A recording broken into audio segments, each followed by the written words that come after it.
Oh.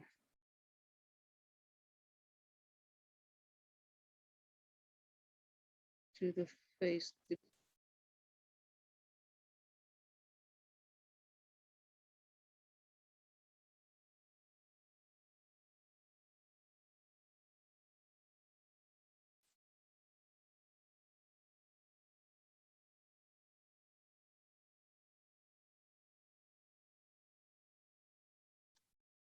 Okay, I'll be.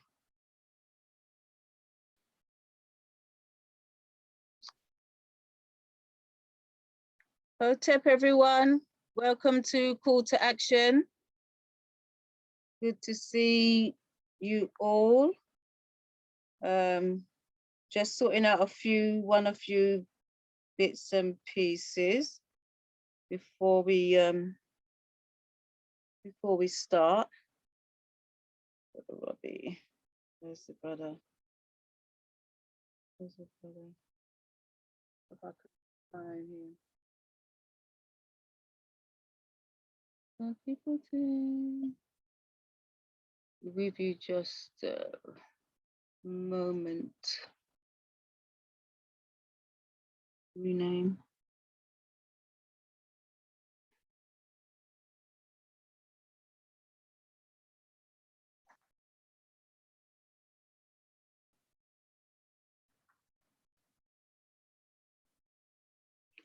Okay.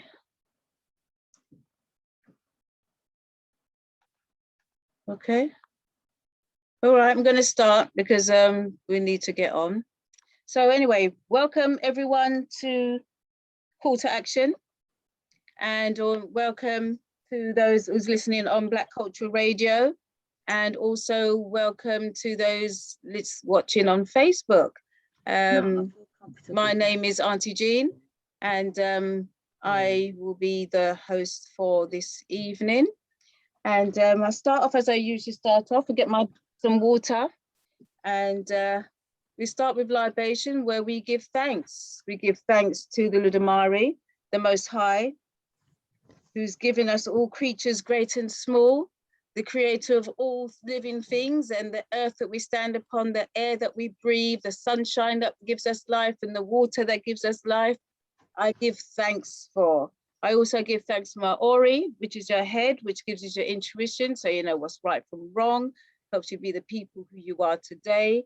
And I'd like to start off as well by saying thank you to all our good ancestors who were taken away from the shores of our home years ago and dotted all the way around the world.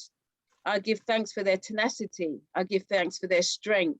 I give thanks for their willingness to survive, their willingness to carry on. Because if it wasn't for our ancestors who had that notion to carry on, because a lot lost their lives, a lot took their lives. And to see and witness what they witnessed those years ago is surprising that any had the tenacity to keep on going. So for those good ancestors, because not all of them were good, for those good ancestors whose heads and shoulders who we all stand upon, who had that tenacity, that willingness, that strength to survive, we give them thanks, because if it wasn't for their survival, we wouldn't be here today. So for those good ancestors, I say thank you and ashe. I also give thanks to our leaders, our heroes, our sheroes, our warriors, those leaders that kicked down those doors, that opened those and made those pathways for us to follow, that let us know that we can rise up. We don't have to be subservient. We don't have to take everything that's given to us. We can say no. And this is a time where our backs are practically against the wall. It's time for us to fight back and say no, and not take everything that's actually given to us. But all those leaders, heroes, sheroes, and warriors that's given us, as I say, the right to get up, I say thank you and ashe. I also give thanks to my lineage. I give thanks to your lineage. I give thanks to the good ancestors that's there with us from the time that we're born right through to the time that we pass on to the ancestors. the ancestors that's actually there with us, where even though sometimes we may feel that we're alone, rest assured we're not alone. They are there. And they are also there for us to call on, for help, for guidance. So when we do call on our ancestors for help and guidance, just when you ask them that their answers be as clear as water, and let your mind be open to receive those answers, because your answer is going to come in signs, it's going to come in shapes, it's going to come in messages, it's going to come in many, many, many different ways. So we need to pull on the strength of our ancestors to keep us going through what we need to go through. So I give thanks to my lineage, I give thanks to your lineage, as I said, the heads and shoulders of the ancestors of who we stand upon. I say thank you and ashe.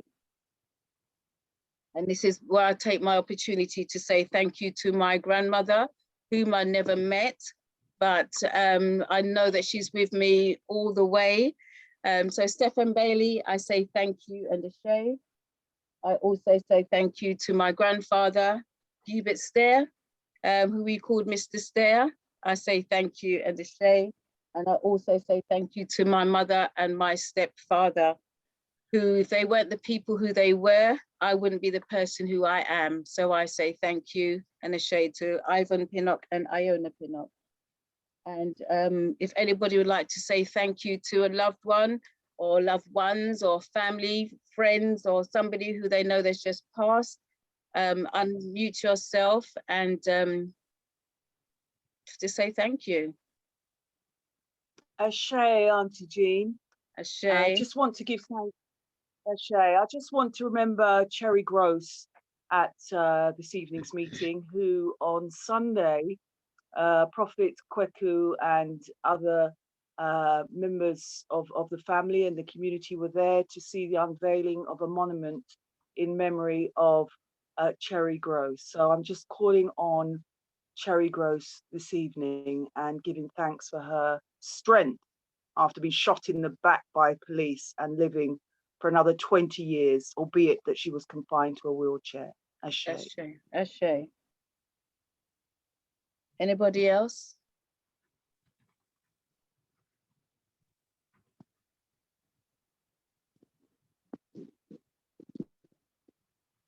No? Okay. All right, then. With that, then we're going to move swiftly on to our first presentation. We have our very own sister from Galaxy, as I say, Sista JahSunRay. I love that name. Greetings. So please, Sista JahSunRay, please introduce yourself. Let people know who you are and what you're going to talk about. You're talking about the C19 or the C15?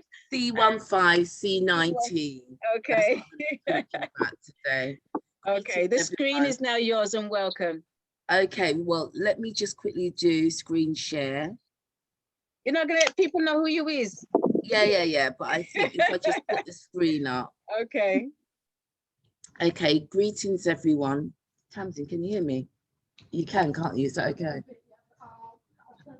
No, that's fine. Greetings everyone, blessed love. I'm Sista JahSunRay, and I'd like to say welcome, Hotep, and it's just nice being in this space. Let me just quickly tell you a bit about myself. I'm a community development worker. You know what? I'm gonna stop sharing the screen for the moment because it'd be nice to see people's faces. The few that are willing to share their image. But anyway, I'm Sista JahSunRay. I am a community development worker, and I have been doing community development work for at least 3 decades, 30 years and some. My area of speciality is around race, gender, inequality. I'm also a mental health trainer and practitioner. So I've worked for many years within South London and Maudsley. The nature of the work that I did there primarily was addressing racism within the mental health service. Greetings, Sister Judah, nice to see you. Was addressing mental health inequalities within racism within the mental health area of work. And that for me was very much about engaging with young Black men, young Black boys who may be experiencing mental ill health. And then my job developed and moved into looking at the whole of the ethnic, so-called ethnic Black minority group within a particular area. One of the things that I do is deliver lots of training around mental health awareness raising. I create training for race awareness as well. In my present job that I do, which I'm very passionate about, is I'm the manager for a charitable organisation. And the focus of this work is about giving a voice to the elderly. And that's right across the community, so to speak. So, and it's a campaigning organisation. And in my free time, I work with lots of others on Galaxy Radio. I'm a broadcaster. I also have kicked off my podcasting station. And so I'm very, very busy with lots of other things that I do that I'm very interested in. So I thank the organisers, Auntie Jean, Sister Judah, for the invite, the invitation to be here today. And I'm going to now screen share. And I'm assuming you can all see this. Yeah?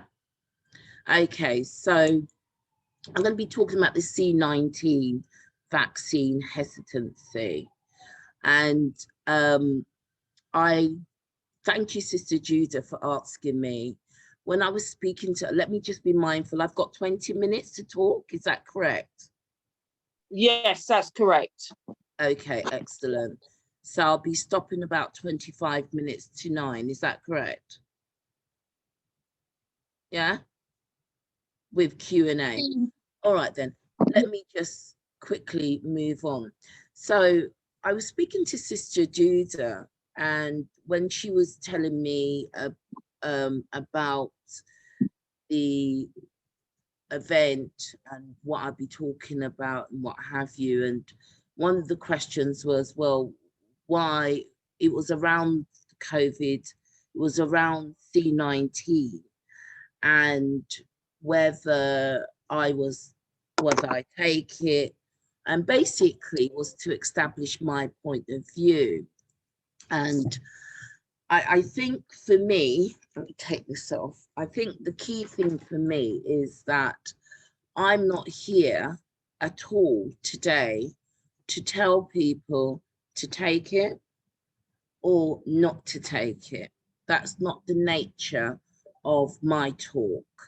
And my view is that it's down to people to make up their own mind, for them to use their own spiritual discernment to make that decision. What I will say is that this is my body, and I have a right, just like everybody else, to determine what goes in it. I have the right to give people the permission to bestow treatment upon me. And one of the things that I found in terms of a lot of the conversations that is erupted since the C19 vaccine has been rolled out has made me very concerned.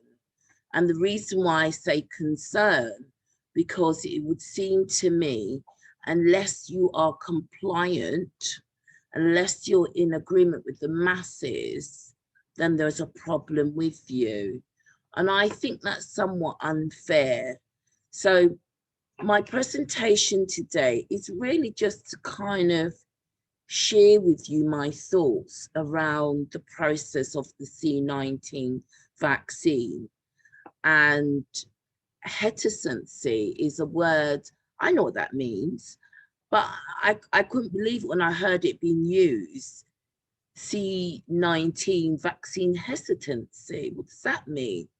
So I kind of want to ask you to join me on this journey, and let's see what we can come to an understanding. Please feel free to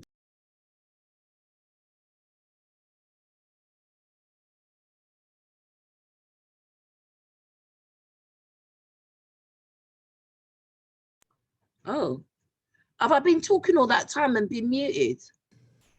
No, only just the last 2 minutes. Not 2 minutes, 1 minute. You just cut off, that's all. Oh, I don't know how that happened because I didn't touch anything. Okay, let me just quickly roll back, start again. The reason why I'm doing this presentation, because I was invited, obviously, but the reason why I wanted to look at the C19 vaccine hesitancy is because it's a term that I've been hearing most recently being bantered about. And like I was saying before, some of you may have heard that or may not have heard that, is that everyone has the right to make a decision about what goes into their body, especially when it comes to receiving treatment. That for me is a given. I don't need to ask someone's permission for that. That's my entitlement. That's my right under Human Rights Act. And what has concerned me though was that anybody that doesn't seem to fit in to the narrative, the mainstream narrative, is seen as something, as though there's something wrong with them. And I want to challenge that. I really do. So let me take you through my presentation. And I'm mindful I've got 20 minutes with Q&A at the end. So let me move on to the next slide. So what's vaccine hesitancy? Well, it's defined as someone who delays and accepting or refuses a vaccine despite the availability of the vaccination service. And that's according to the World Health Organization. And that's what they say it is you refusing to accept a vaccine despite it being available and despite the services that are available to administer it. So that's the first thing. Secondly, according to WHO, this is viewed as the top 10 global health threats, would you believe? And that is worth mentioning. Why is that worth mentioning? Because as many of you would have discovered, if you put certain words in the search engine, if you try to upload certain words, as Auntie Jean was explaining, YouTube, the social media giants are taking those things down. And early on in this year, the government made a declaration that they were going to deal with a lot of these conspiracy theorist talk and this vaccine hesitancy and so on. So people who conform to this view are commonly known as anti-vaxxers. Now, what does that mean? I mean, I'm looking at all these different terms that are coming up. What does that mean? Anti-vaxxers, okay, outright refusal to vaccinate, delay vaccine, delay accepting vaccine, but remain uncertain about their use, or use certain vaccines but not others. So I'm trying to think, okay, well, what side of the fence do I sit on? Now, I know when I was a little girl and I was going to secondary school, I had my BCG. I was told to have it. I wasn't asked if I wanted to have it. It was something that I was expected to pull my arm out for. So I just accepted it. And there are other vaccines that I've had that I've just accepted. So what's wrong with me accepting the C19 vaccine? If I'm willing to be vaccinated using all these other drugs, provided by pharmaceutical companies. And what's different with this C19? Okay, let's move on. Now, anti-vaccine or anti-vacciners has been a movement that's been around since 1853. This is nothing new. There's always been other people that opposes what the mainstream may want to do. Now, I'm not going to go into the history of this because the time isn't with me to do that. But the Vaccine Act first came into place in 1853 when they were trying to make it mandatory to vaccinate children from 3 months to 16. It's there. And people were up in arms about it and fought against it, and they won. Because at the end of the day, people should have the right to make a decision about what goes in their body. Stands to reason. Okay, so why are people hesitant? Now, there's a number of reasons why people are hesitant. If I was in the room with you, I'd be saying to you all, well, why are you hesitant? Or are you hesitant? Or have you had the vaccine? But it's not like that. So let me just work with this. Number one, there is a number of things that makes us and so-called people that are hesitant about the C19 concerned. For example, the unprecedented speed in which it was developed. Concerns that the speed in which it was developed may compromise its safety. So they may not really know the full extent. So for example, a few months ago, they advised that pregnant women did not take the vaccine, should not take the vaccine. Hold on to that point. That the vaccine has been rolled out before we really understand, you know, the extent of the possible side effects. So because we had such a short trial, you know, people don't understand, well, if we've had such a short trial, have we really had an opportunity to look at the side effects? Another reason why there's hesitancy, misinformation in social media, the internet, your television, whatever. And what happens when we have all these hesitancies?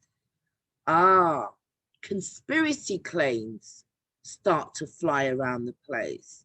So you've got conspiracy theories talking about the virus, the lockdown, and the vaccination. And naturally, there's a growing distrust amongst the scientists, medical institution, and the pharmacists. Okay, so what's conspiracy theories? Well, I've broken it down here for you. A theory that explains an event or a set of circumstances as a result of a secret plot by usually powerful conspirators. To break that down, a theory that rejects the standard explanation for an event and instead creates a covert group or an organization which carries out a secret plot. A belief that a particular unexplained event was caused by such a covert group. The idea that many important political events or economical and social trends are the products of deceptive plots that are largely unknown to the general public. Now, I'm sure if I was in a room with all of you and I was to ask you, does any of those three statements resonate with you? To me, this would just seem like normal standard thinking, wouldn't it? You know, that sometimes we do think that there's some hidden agenda. Okay, let's move on to the next one. So who can be a conspiracy theorist? Who can? A young person, a woman, a man, rich or poor, black or white. Anyone with an opposing view of the narrative that the masses may want you to adopt. If you just think differently, you could be classed as a conspiracy theorist. But why does it happen? What are the key issues relating to C19 vaccine conspiracy theorists concerned about? Well, let me tell you what these so-called conspiracy theorists pertaining to COVID, well, C19 is concerned about. The benefits of the vaccine, the infection, you being likely to be infected by it, the effects of it, the side effects, and the speed in which it was developed. These are real concerns that genuine people have, regardless of your race, your gender. So let's just remind ourselves why it's important that people are vaccinated. Now, number one is to reduce the number of people who will be seriously affected by the vaccine, who will get seriously ill. And they don't know how many people it's going to require for us to have herd immunity. So they want to ensure that as many people are vaccinated as possible. I'm mindful of the time, so I'm going to quickly move on. So what's the benefits of the vaccine? Well, you can see it there. I've gone through some of them. And basically, if you look at just a couple of the bottom ones, the vaccine will help us to ditch the mask at some point. It will help us to reconnect with our family and friends. And it will become a tool in stopping the pandemic. And that's just a few of them. Moving on quickly. So when I think about conspiracy theories and the crisis, why do we have conspiracy theories popping up in times like this? Well, basically, when people do not get significant information, when people are not told the truth, when things are hidden from people, people become suspicious.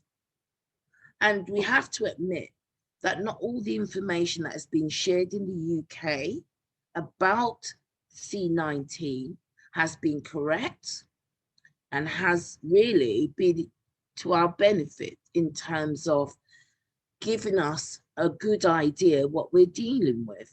Okay, let me just quickly move on.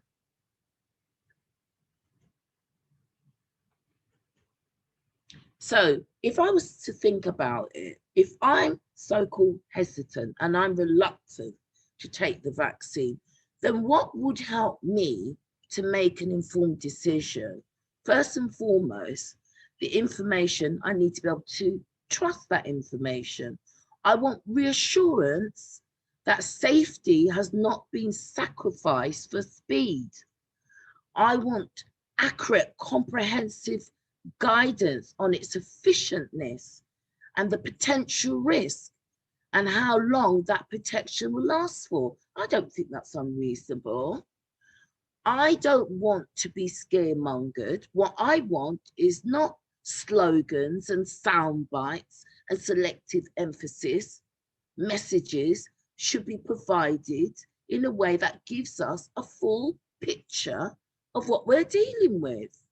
That hasn't been forthcoming. I don't know about anybody else, but that has not been forthcoming. Moving on quickly.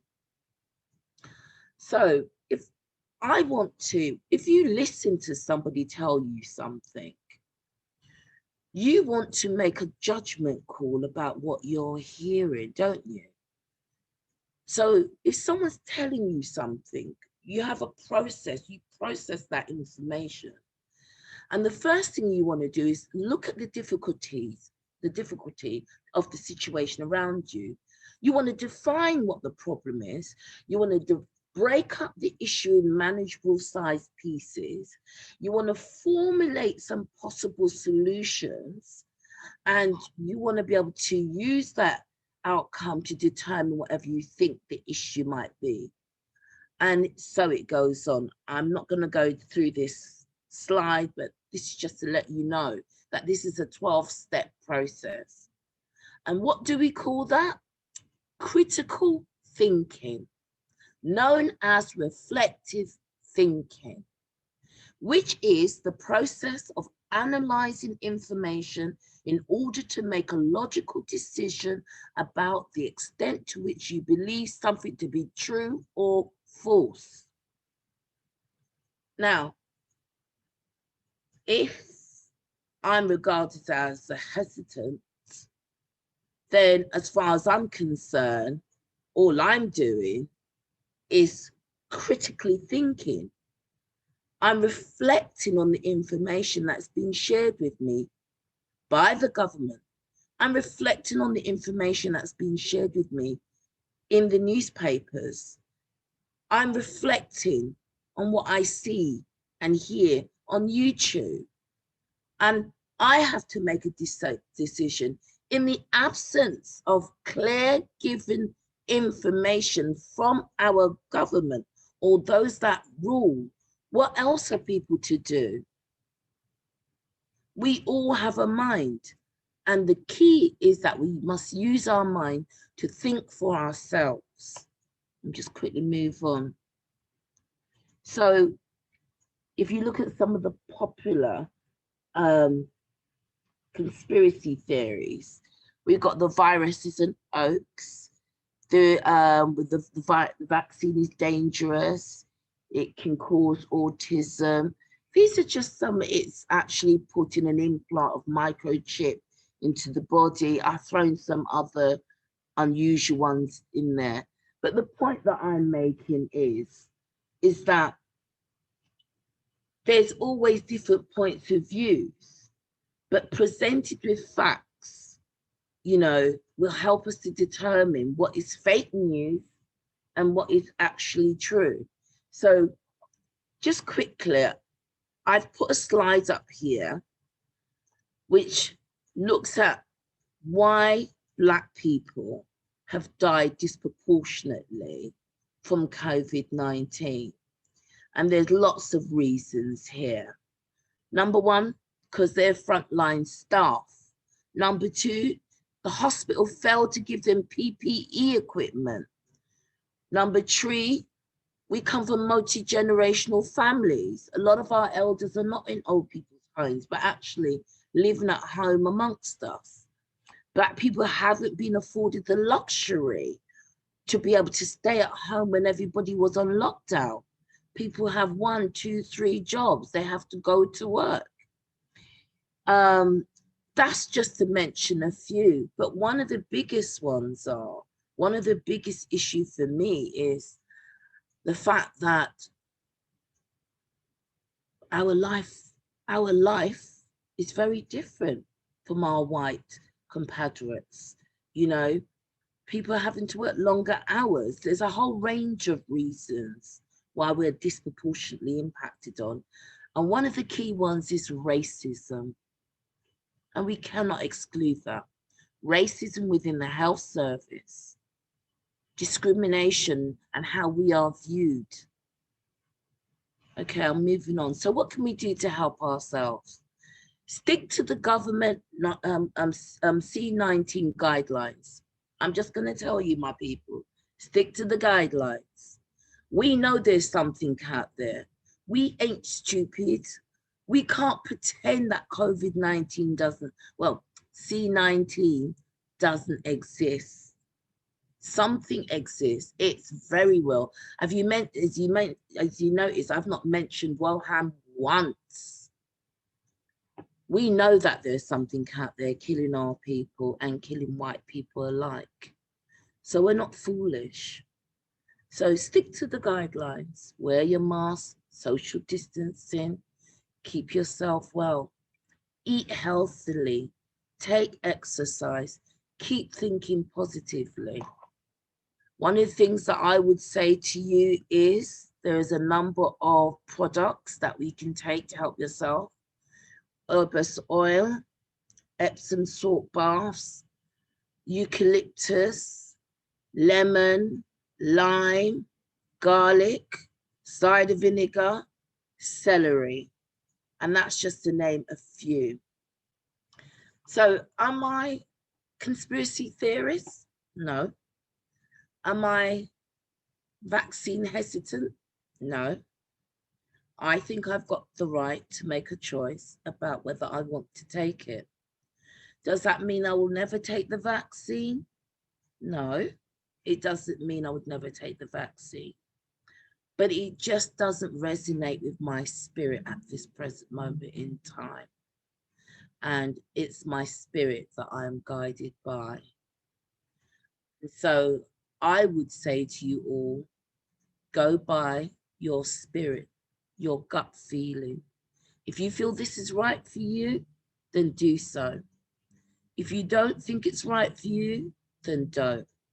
But one thing I will say to you, to those that take it and don't take it, please go onto the Summit of Solution website and record any side effects you may have had as a result of taking it.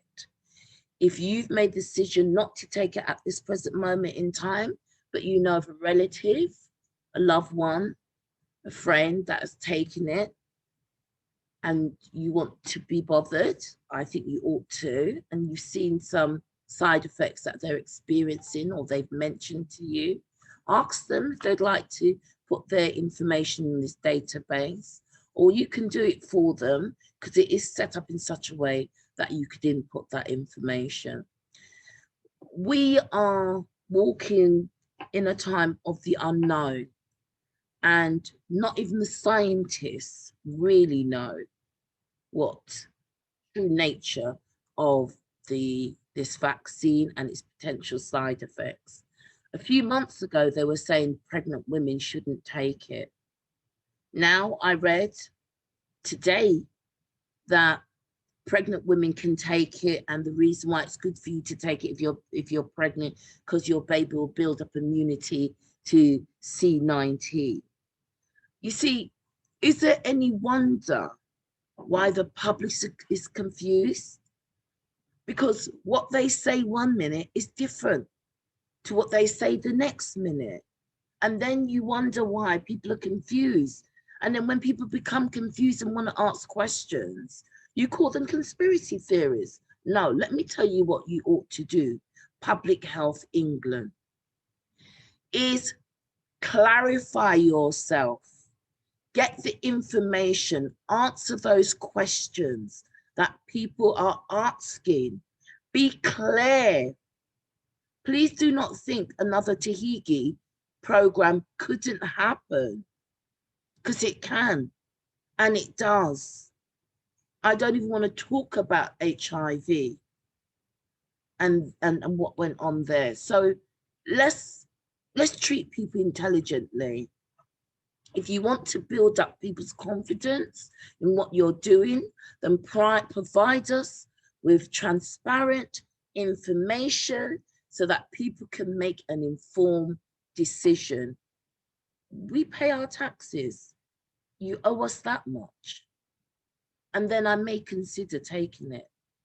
But what I will say to anyone that is taking it or hasn't, all these different things that I showed you, the vinegar, lime, all of these things I do and I take.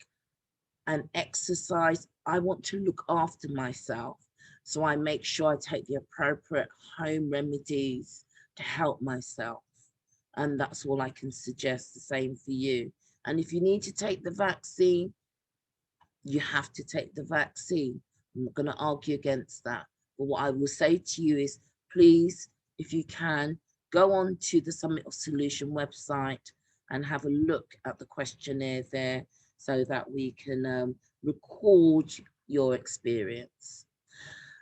I think I've exceeded my time. So Auntie Jean, Sister Empress Judah, over to you both. Thank you so much. Thank you, thank you, thank you. You have just about 4 minutes of questions. Has anybody got any questions to ask Sister JahSunRay? And actually brilliant presentation, because it's, as you said, she's not for or against, she's just putting the facts in front of you so that you can make up your own mind properly without being pushed one way or the other. And exactly. that's what they are supposed to be doing, but they're not. They're just pushing and making you be blinkered and not showing you anything else other than what they want you to hear. So and that's what concerns me the most, sis. That's what concerns. Let me stop sharing so I can see hands. Thanks, sister. Yeah, just about to say that. Yeah, you know, I think that's what concerns me the most, that people, and then because people become fearful, yeah, they don't want to speak up, just in case someone says, oh, you're being selfish, you're not thinking about the wider community. You know, if the government was to be honest about how many people have experienced the side effects and to what level those side effects have been experienced, you know, people would feel a lot more confident. Yeah, because we know not every vaccine is perfect. that's It right. isn't. You know, you've got vaccine that's creating a lot of learning difficulties amongst our young Black boys. You know, we've got vaccines that have, you know, vaccine companies that are being sued as we speak. Yeah, You know, the fact that the vaccine providers asked last year, I read this in the newspaper, to be exempt from prosecution if people experience real negative adverse effects of the vaccine. Now that doesn't fill you with confidence. Why should these organizations who are making trillions by producing this vaccine be exempt from being held accountable if it goes wrong? Who's going to end up paying for that? I think there's a hands up. Is that Jack R? Jack Oh, R, yeah. and then we have Glenda, and then Mr. Nikem. Yes, good Kemi, evening. sorry, Kemi. Yes, good evening. Good evening. Thank you. I agree with everything you've been saying this evening. And what's come to my attention, and that you said, the confusion and the distrust, is that they think by putting a set of MPs, and then when they see that didn't work, a set of Black so-called celebrities to try and convince us to take this vaccine, so-called vaccine. But like you said, there's no transparency. They're not bringing the other argument on one side. It's just one side. So we intelligent people, we're not just going to sit and watch the television and watch other Black faces say, take the jab, because we're not stupid people, because we want to know what is in this thing and what is the side effect. So when you get the Deputy Chief Medical Officer, Van Tam, patronizing and saying that if he knows the difference, if he wants a brain surgeon, he'd go to a brain surgeon and not another discipline person. We know the difference. I know the difference between a plumber and an electrician or a brain surgeon and whatever. So don't come with those kind of patronizing way and use comments like, we need to educate these people. We've got our own education and we can find out and think. So they're trying to make out that we're getting our information from silly 2-minute WhatsApp videos. No, there's a lot of us who's investigating this thing very deeply. And we're looking at other views coming from very highly qualified medical people that's got great concerns. They're not anti-vaxxers, they're people that have actually worked with vaccination. And they're hearing a lot of concerns. So we're not going to just take what the media and the people is saying, and a few Black celebrities with their love letter to a loved one. I don't know what. Do you have a question? Pardon? No, I just wanted to say, but I'll keep quiet now. Thank you. Sorry, I know you're short of time. Very sorry. No, that's okay. That's okay. I mean, they've come up with all these names to give people, haven't they? Because if you're, you know, if you're free-minded thinking, they've given you a name so other people can call you, you know? Yeah, that's it. That's what I mean. And it's a patronizing and making up we haven't got no sense. That is what gets me vexed. But I'll shut up now. Okay. Thank you. I think there's another hand up. In Kim. Thank you. First of all, I just want to big up your presentation. Thank you. JahSunRay J, you dealt with this really well. I was chuckling in the back there. You've done it really well. What I would, because I don't like yourself. I don't follow the propaganda machine. I don't watch the television. I don't read the newspaper. I don't listen to whoever's in number 10. I don't listen to them, but I know there'll be ones here on this platform who do listen to them. And what I would like to know is, from the narratives that are going out, is there any that has spoken about what exactly this is? No, let me give this a context, this question, because we're now over 1 year since this whole thing kicked off. 2020, we saw clarity in a different form. We didn't know what we were going to get.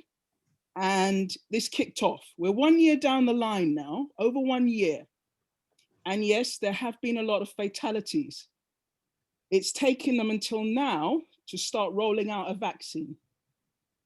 Now, what is it that they think that this vaccine is? Who is it actually to protect? Have you heard a narrative, an alternative narrative from the general narrative, which is to steer us into taking this vaccine? Have you heard of any narrative that can say quite clearly, who is it that they are trying to protect? Because certainly the ones of us who've come through this have survived. The first wave is the most devastating. I have heard, I've been away and I've come back, and I've had to call the helpline as a result of going out of the country and coming back. And in their blurb, they said that many people who get this C19 will not, might not show symptoms, and they might not get sick, and all they need to do is stay indoors. If that's the case, that doesn't sound any different to me from if you catch a flu. Mm-hmm. So what is it exactly? Have you heard any alternative narrative that is not trying to steer into taking a vaccine? That Right. Let me love the outfit, my brother. Oh my You're days. talking about Chief Tonic. Oh, Yeah, gosh. I need to say something too. He's actually in St. Vincent. You Wow. Anyway, Oh. okay, let me answer the question. Sis, you asked about if there's been any other narrative. Sis, are you still there? So I'm still there. Any other narrative that is being put out in the media that is not about the where the punchline isn't take the vaccine. Right. Let me share this with you. There's no other narrative that I've heard. Now, when you say who is this vaccine aimed at, what's this whole process? Let me give you a quick insight. I was invited to speak at the Houses of Parliament recently on a Zoom meeting as the manager for a campaigning organisation for the elderly. And there was lots of baronesses and MPs and different people. And there were organisations like myself representing the four from Scotland, Wales, the United Kingdom, all over.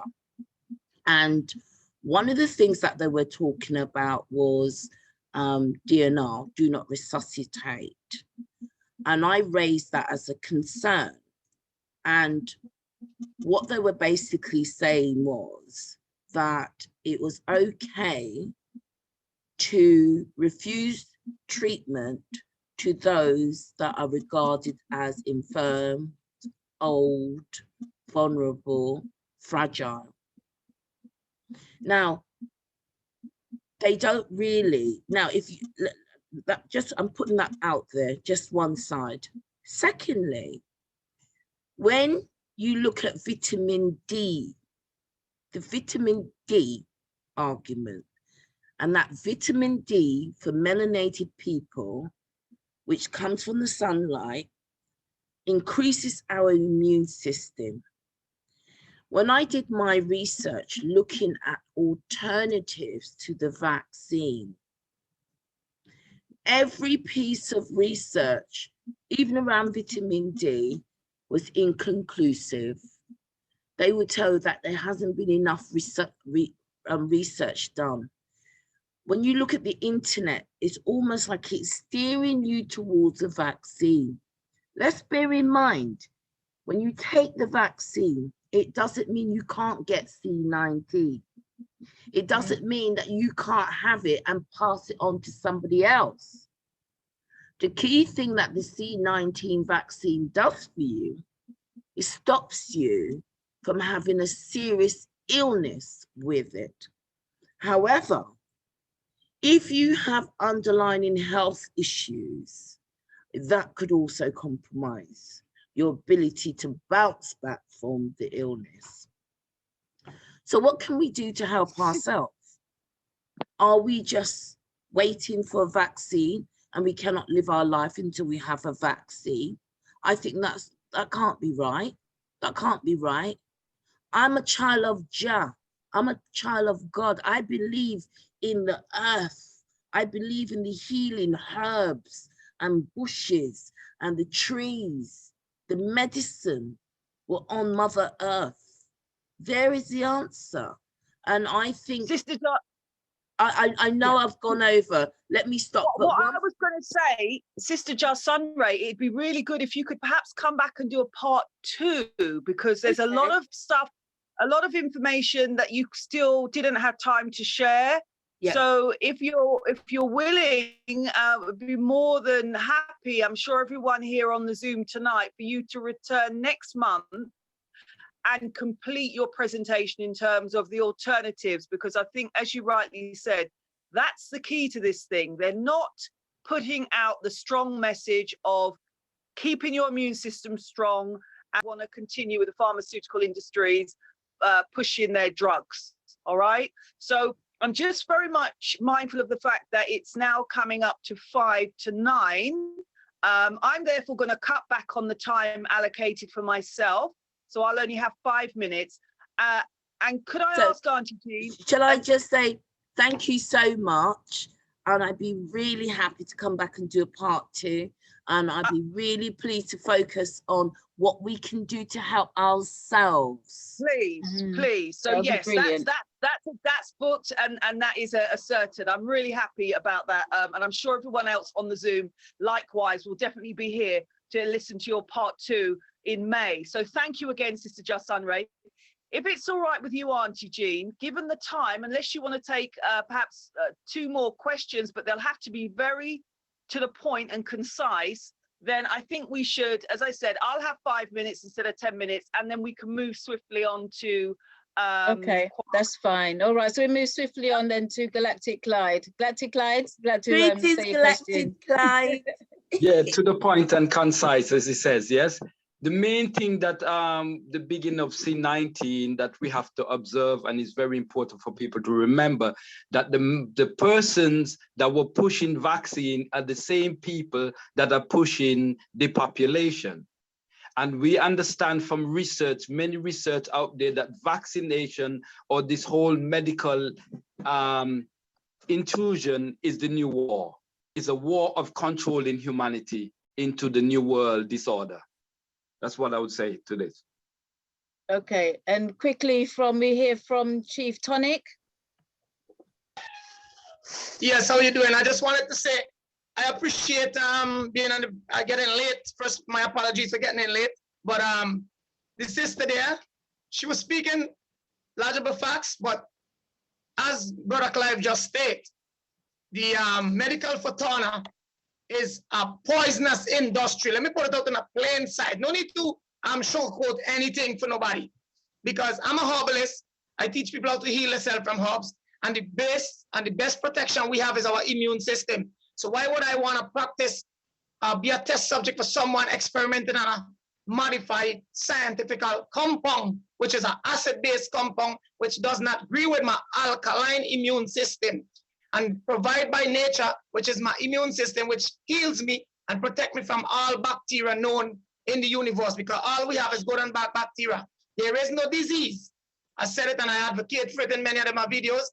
Disease do not exist in nature. Viruses don't exist. These are laboratory design. Okay, so vaccination is a hoax, and there is no known evidence to saying vaccine could ever heal, prevent, or cure anything. It's a fraud. Okay, what we have is an immune system, which is the best, and all we need to do is eat healthy, drink the natural fluids from Mother Nature, and stay up in line with the vitamin D and berry nutrients and minerals that we would get from the food. Other than that, anything that man made is poison, straight up. So following what Clyde said, it's real that these pharmaceutical companies are really an industry that's designed to depopulate, control, and make millions off of us. So if you want to have your children be experimental guinea pig, that's you, not mine. Mine won't fall in that trap. And I would advise most people to be anti-vaccine. That's poison. I am anti-vaccine. I'm not gonna go with that and tell you, but if I am anti-vaccine, you're not gonna experiment your chemical compounds in what nature provides for me, because if in an example, you have 2 tomatoes growing there. One is genetic, one is natural. The natural one, it might look red just the same like the other one, but the genetic one is big, pretty, and nice. You might have a flavor to it because they add chemical compounds, make it sweet. But in terms of the vitamins and the quality of it, it's very poor. And if you put it on the shelf, it only lasts 1 or 2 days. It's rotten fast. And the natural one would stay over a week because nature provides the best immunity. So we don't need pharmaceutical drugs or chemical. So I'm anti-vaccine, and I'll boast and say the reason why we all should be anti-vaccine. Let's close these criminals down. And I heal right there. All right, I say Ashay. Thank you, Chief. Thank you, Chief Tonic. Thank you. Okay. All right. Chief, I love your energy. Love your energy too, Empress. Chief, him not powder, not just I tell you, me a auntie. Yeah. You can have him on your show, JahSunRay. Most definitely. Okay. I'll give you the connection. Please make the connection. I'd love to have him on my show. Okay. And maybe and my galactic Clyde, can't leave him out. Yeah. But thank you, Chief, for just kicking that out there. Use auntie, you know what, business, and without no apology. Respect. Yeah, we don't have business with them because you can't experiment on me when nature gave me the best protection. What do you think this is? You know, there's a thing called alkaline, and alkaline is run with electrons. So our body is made of electrolytes. So if we're not using up the food that is going into our body and absorbing in the form of electrons that heals our system from mucus, which is all disease stem from mucus, then we ain't doing nothing to ourselves. So if you're gonna go out and tell me it's good for me to experiment in taking tablets, Tylenol, all different type of metformin and all kind of shit for these so-called stuff that is all your own fault, why you get them, then it's basically your own ignorance. So you know what? Prevention is better than cure. So if I could prevent an illness, sorry, what am I doing? Okay. Taking good care. That's the thumbs up, you know? All right. Give thanks, Chief. Give thanks. Okay. Yeah. All right. So we move swiftly on now to Empress Judah. I have to stop you. Yeah. The screen is yours. Okay. JahSunRay, thank you. Yes, thank you. Yeah. Again, thank you so much, Sister JahSunRay. Excellent presentation. Exactly what I had hoped for, and much, much more. So yes, definitely. I'm sure everyone here this evening has equally pleased that they decided to be here. And I just want to say a special shout out to those that are already in the Telegram group, the Black Community Health Group. And those that are here this evening, I am keeping an eye on you guys, because one of the things that I'm trying to emphasize here, as was mentioned in January by one of the founders of the Call to Action campaign, this can only go as fast and as far as we take it. I was asked to be the campaign coordinator. I have about 30 years experience of community activism. And so it was naturally something that I had to do, because not only do I not want to take the vaccine personally, and I won't, I also want to ensure that as many of our people in the Black community, as Sister JahSunRay has so eloquently explained, are able to make an informed decision, okay? And in that regard, we still have a number of team leader roles. The whole idea, again, as I said about the campaign, is that everyone has a role to play. Everyone has an active part that I'm hoping they'll want to contribute to in terms of their responsibilities to the campaign. And in that regard, we still have a number. I'm not going to go through all of the team leader roles. I'll go through a few of the key ones. They're all important, but I think, you know, one of the most pressing ones that we're still requesting right now is a social media team leader, someone that can get on the Twitter and, you know, the Facebook, the Instagram, all of the social medias that they're using, TikTok, whatever. We also need urgently a legal team leader, extremely important. This whole nonsense about COVID passports. We need someone that is prepared to keep an eye on that, research it, find out how we can ensure we don't get a COVID passport. Also, a reparations officer was reminded by Prophet Brother Kweku the importance of seeing the connection between what we're asking for as our human rights and reparatory justice in terms of us as African people having in the past, as I think Sister JahSunRay fleetingly referred to, you know, all kinds of social experiments. Nonetheless, travel correspondents, a global support network team leader, if anyone that is there this evening listening that is present on this CTA Call to Action campaign Zoom, if you would kindly contact blackcommunityhealth@gmail.com. It's already in the chat. And even if you don't necessarily at this point want to take up one of the team leader roles, just supporting that campaign, i.e. you might want to join the Black Community Health Group, where you can go in there, you can watch videos that are being posted, you can read the reports, the latest news, you can share with us already there your news and information with regards to the COVID pandemic, okay? And then of course, we have, and I just want to say as well, thank you to Galactic Clyde. He's the health advisor team leader. You already heard something that he said this evening. So, you know, and we're hoping as well, when the weather gets warmer, I think Galactic Clyde has an excellent idea in terms of doing some nature walks, where we as the community organization, we will, you know, we're not being controlled by this whole nonsense of bubbles and social distancing. We will insist on having, when the weather gets warmer, you know, these nature walks where we can go into the green spaces. Galactic Clyde, with his expertise, will introduce us to various plants and herbs that we can continue to take to strengthen and maintain a healthy immune system. So I think I'm going to leave it there. And before I close, I will just say again, thank you to Kwame, who has stepped up.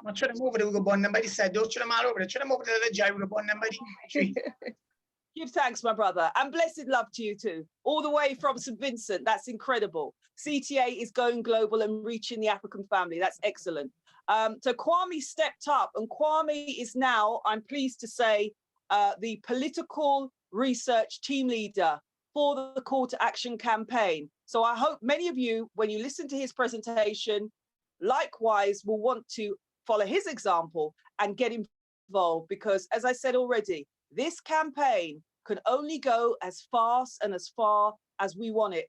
We're not, as Sister JahSunRay said, we're not against those that want to take it. What we are against, however, is people being forced and being misled.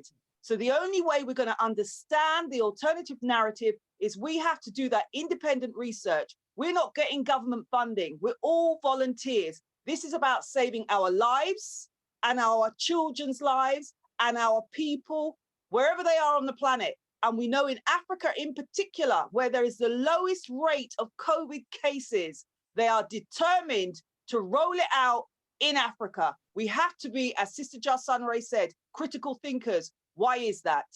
Thank you for listening, and please get in touch after this evening's meeting. Ashe. Over to you, Brother Kwame.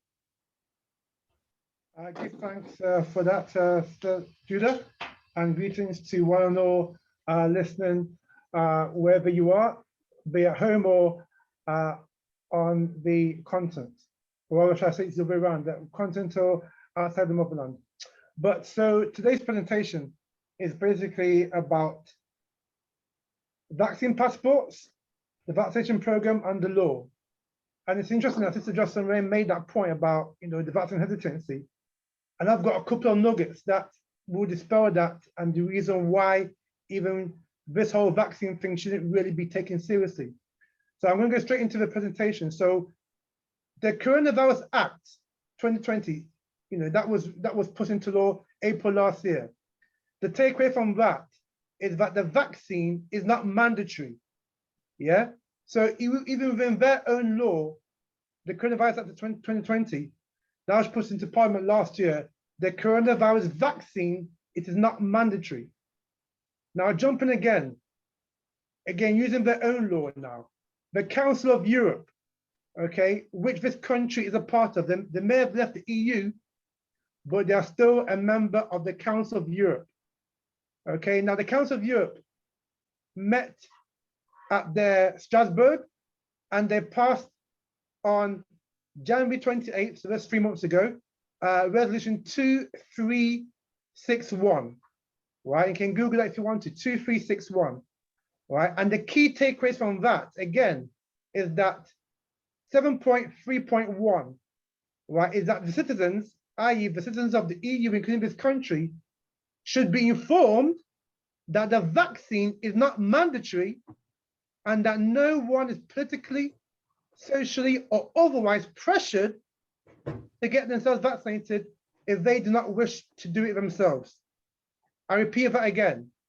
So all member states, including this country, are to inform their citizens that the coronavirus vaccine is not mandatory and that no one is politically, socially, or otherwise pressured to get themselves vaccinated if they do not wish to do so themselves.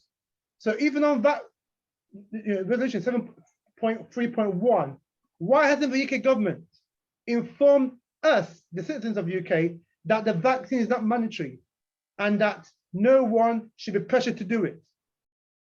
But you see what's happened in the UK is that opposite has happened. The pressure is in people. As it's just someone said that if you don't take the vaccine, you're somehow a pariah. Yeah. And that we know that some of our people have been pressurized into taking it by the employees, which I'll come on to later on. But it clearly states that citizens must be informed by member states that the vaccine is not mandatory. Now, 7.3.2 of Resolution 2361 states that member states should ensure that no one is discriminated against for not having been vaccinated due to possible health risks or not wanting to be vaccinated. Again, another key takeaway from Resolution 2361 that was passed by the Council of Europe that this country is a member of. I will say that again. 7.3.2 of Resolution 2361 states that member states are to ensure that no one is discriminated against for not having been vaccinated due to health reasons or not wanting to be vaccinated.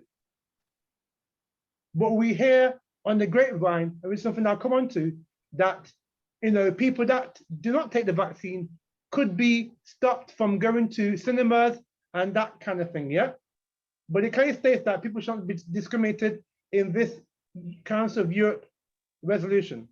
All right, so that's their law that they came up with that was passed in the Council of Europe on the 27th of March of this year, 27th of January of this year.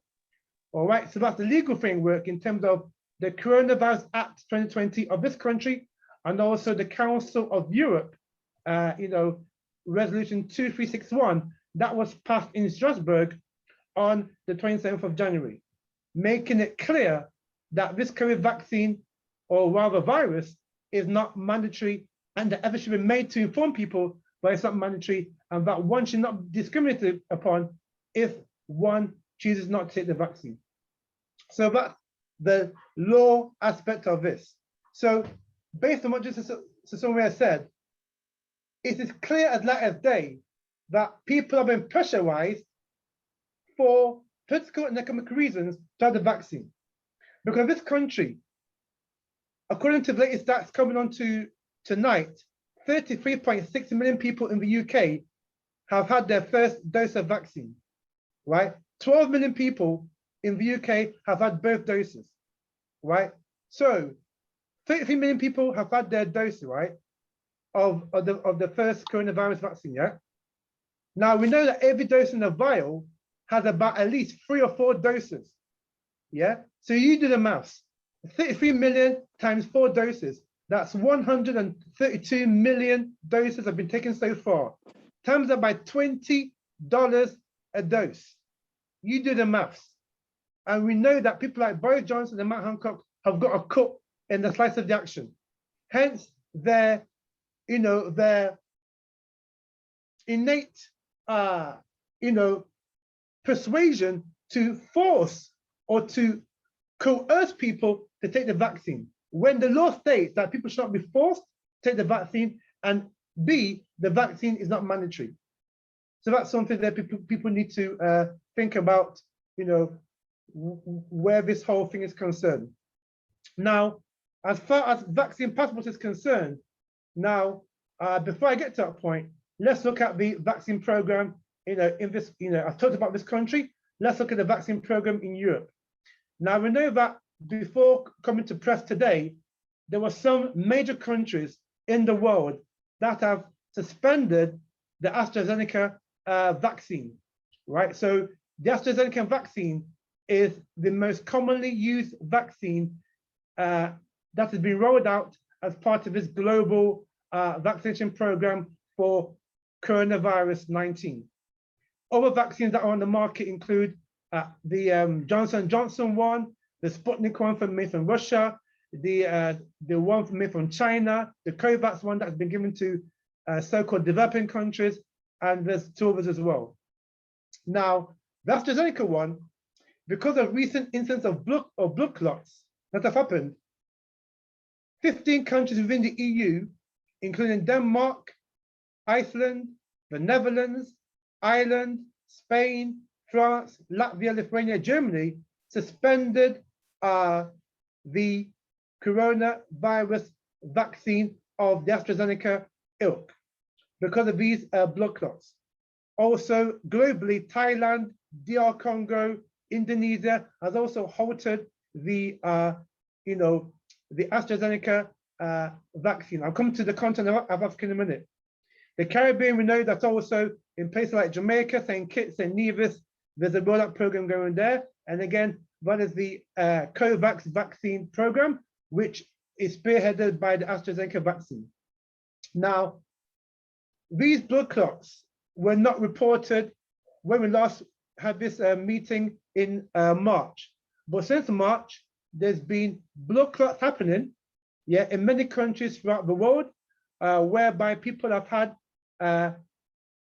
demonstrated some serious side effects, including death. There've been some deaths that have been reported in this country as well, the UKKK, about people having died after taking the vaccine.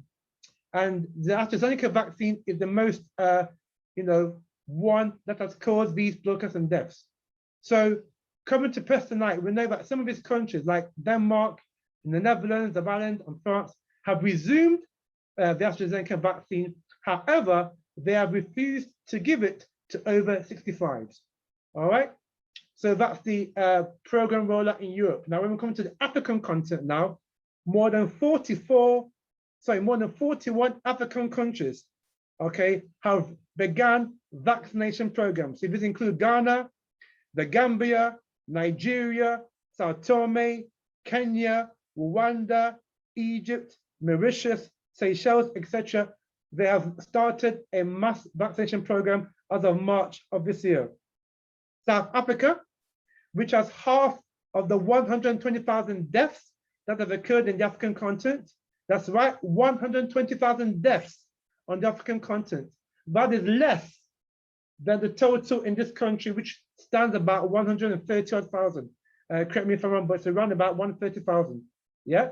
So with a country the size of Ghana, Britain has had more deaths than the whole of the African continent put together.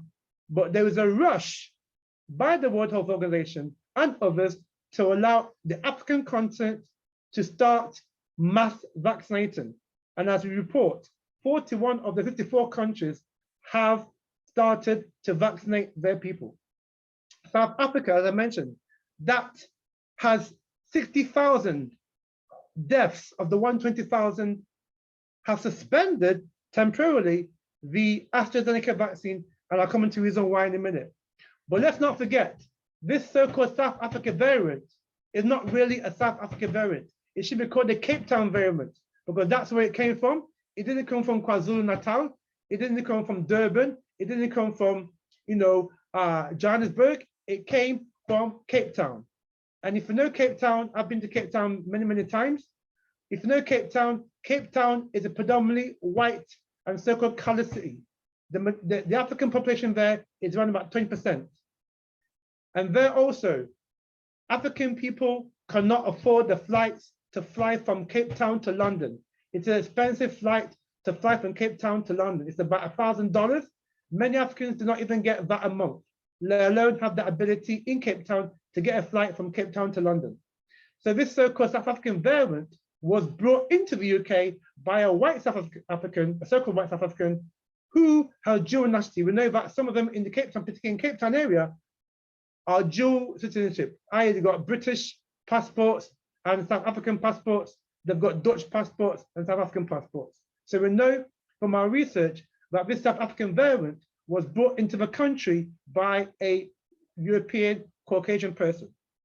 Now, South Africa, like I said, South Africa is responsible for half of the deaths that have occurred on the African continent.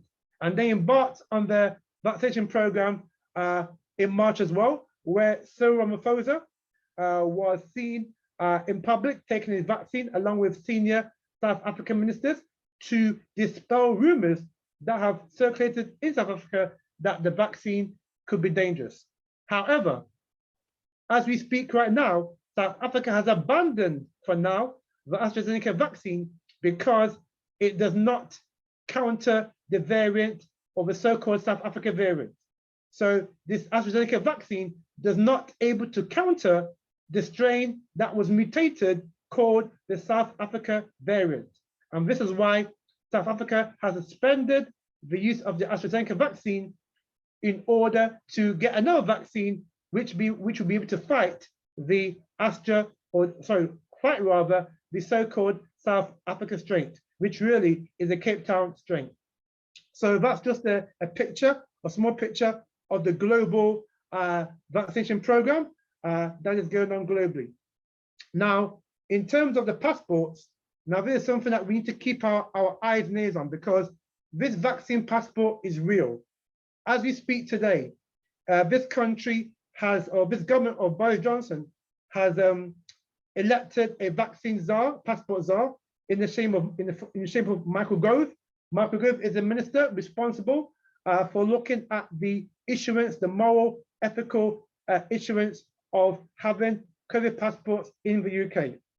Now he's been doing this since March, and is back, and he's due to report to Parliament on June 21st, the same day that this country lists its total lockdown, to Parliament as to the viability of the vaccine passports. Now, as late as April 14th, Michael Gove went to Israel to see how Israel are, looking at their vaccine passports. For those who are not aware, Israel is the first country in the world to have issued vaccine passports to citizens, so that Israel can open up. Israel has opened up a society, and you need a vaccine passport to go to mass events, concerts, religious events, and the like. And so Michael Gove was in Israel recently to see how the Israeli government have been able to successfully navigate their COVID passports. And Michael Gove is now back in the UK and is now consulting with ministers and is giving feedback to ministers regarding the whole viability of vaccine passports. So you must be mindful that these vaccine passports, whether we like it or not, whether we accept it or not, there is a strong possibility that they could become a reality, especially for mass gatherings. We do see now that some mass gatherings are going to take place, have taken place already in terms of the FA Cup semi-finals the other weekend, the Carabao Cup semi-final final the other day. We saw that people had to be tested before they entered into the stadium. So by having these passports, this could be another sign as to the way that the society is going, by giving people or allowing people to have, or by imposing on people this COVID passport in order to attend things like possibly church ceremonies, in terms of sporting events, in terms of even going to concerts, etc. So this is something that we need to keep our eyes and ears upon. Now, in terms of travel now, we know that some countries in Europe, i.e. Norway, Denmark, Sweden, have all got coronavirus passports that are being rolled out at the moment. And also as part of the European, or the Council for Europe's stance on this, the Council for Europe is saying that it is as part of this resolution, it's also thinking about issuing vaccine passports. However, these vaccine passports are not necessarily about somebody that's been vaccinated. It's also saying that if you've got a negative COVID test, or if you've got proof that you've recovered from COVID-19, that is also permissible to travel within the EU. However, what they are saying is that possible people going from outside of the EU may need to prove they've been vaccinated in order to enter the EU.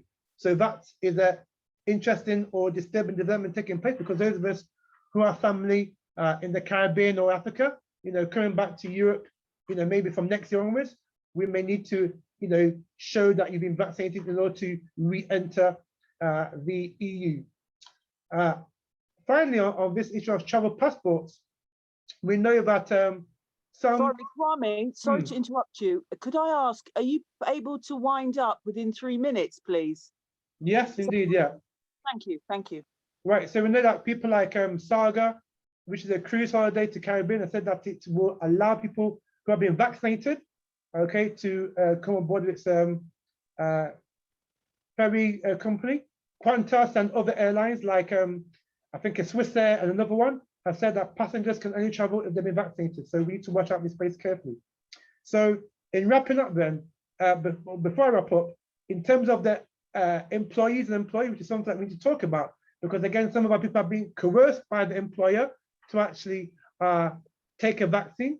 Now, again, in the Coronavirus Act and also the Council of Europe, it does say that employers cannot force an employee to have a vaccine, okay? And employees can actually sue their employer if they are coerced or forced to take a vaccine, but there's many nuances coming to that. So to wrap up then, this global vaccination program is definitely on track. They are having, or they're wanting to vaccinate as many people as they can. The issue of vaccine passports is the reality that we may have to counter out, and it's something that we need to take on board very seriously. And also finally, the issue to do with the mandatory, and that's very key, the very least can take on this position today, is that the vaccine is not mandatory, and that you should not be discriminated, and you should not be forced or coerced into doing something that is not legal. And on that, I am my presentation there. Okay. Thank you very much. Don't know if we've got very much time for any questions, but somebody did put into the chat about, yes, to remember about President Magufuli, who not only he was killed, or you say assassinated, but 10 of his people beforehand was killed before he was killed. So yes, we do remember, and the fact that the fight he had to try and keep his country free from the vaccine. I see Josephine, you have your hand up, and also Shez, in that order.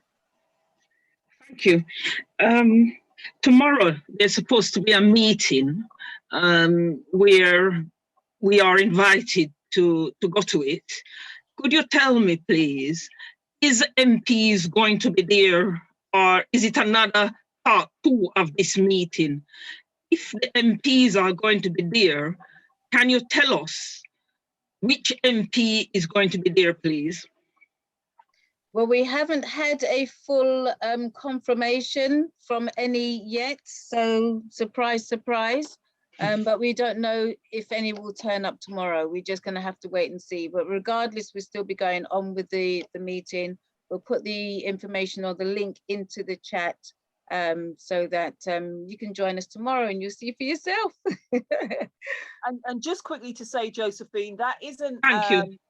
Yeah, the meeting tomorrow, the call to action campaign is separate from that, but obviously is 100% in support of the meeting, because that's what it's all about. It's about, you know, the CTA supporting any action that is going to put the necessary pressure on the authorities to alert them to the fact that we are not their guinea pigs. And just quickly to say, I know Auntie Jean was on the march on Saturday. There was, if anyone looks and sees the footage for themselves, because the Babylon Broadcasting Corporation won't show you, there was up to 1 million people on the streets of London against the lockdown, against masks, against social distancing, against the COVID-19 pandemic poisonous vaccine. So this is major, major stuff. And I just want to give a shout out to Empress Shelley. I don't think I've seen her on the Zoom tonight, but I know that she was trying at the last minute for us to organize a contingent so that we can join. Certainly we weren't able to get there. I know I was doing other stuff and other people were as well, but we're hoping as a group to go there to join, which if Saturday or Sunday was anything to go by, it's going to be massive again, which is really heartwarming, because, you know, there's 50 nearly of us here this evening talking about it, but this is up and down the UKKK. People are resisting. They're not taking the nonsense from the news or the television. So thank you, Josephine, for asking that question. We will be supporting, but it is a separate coalition, but we're still one, so we're supporting it all the same. Thank you. Okay, thank you. Sister Shez, you had your hand raised. Thank you. Yep, so it was basically 2 things. I know, Brother Kwame, thank you for your presentation, but also you said that we must keep our eye on the sports. I don't think we need to keep our eye on it. I think we should actually be taking to the streets, like how the Garvey Village and the NXG, we did have our contingency that went on Saturday to the march, and it was a lot of us that was there, and also we had our drummers as well. So we need to be more active. We need to be out there and showing that we're not taking this. You know, we're not going to be just sitting back. And this is why they don't want to televise this and let us and tell people what's going on. They literally, some news outlets were just saying it was 10,000. No, there was more, because we were there. So we was witness to how much people were there. So that's one of my points. The second one is in regards to the vaccination, if you're in regards to employment. I did do a presentation, I think it was in January, around that, as a trade unionist and also as a health and safety rep. And I will say people that they will need to actually join a union so that they can get even more protection around this, because they cannot force you to do it. And if you do need to sue, you have the legal team of your union to support you around that, so you're not doing it on your own. So that's what I would advise to people to do. Join a union, and that's it. Thank you. Thank you, Sis. That's all right.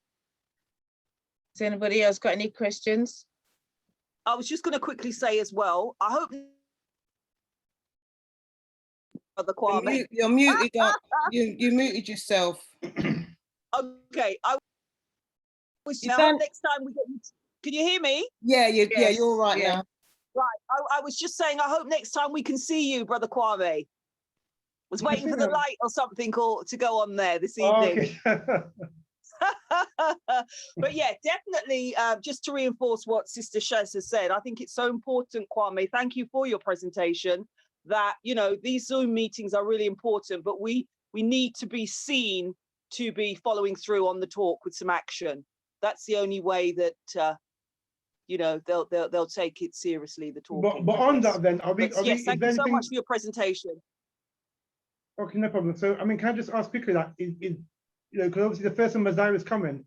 Are we going to plan something for the first of Messiah in terms of our community response to, you know, the vaccine? Well, the first of Messiah will go on regardless. And yes, the CTA would have to make a presence there. Yeah. Yeah. That's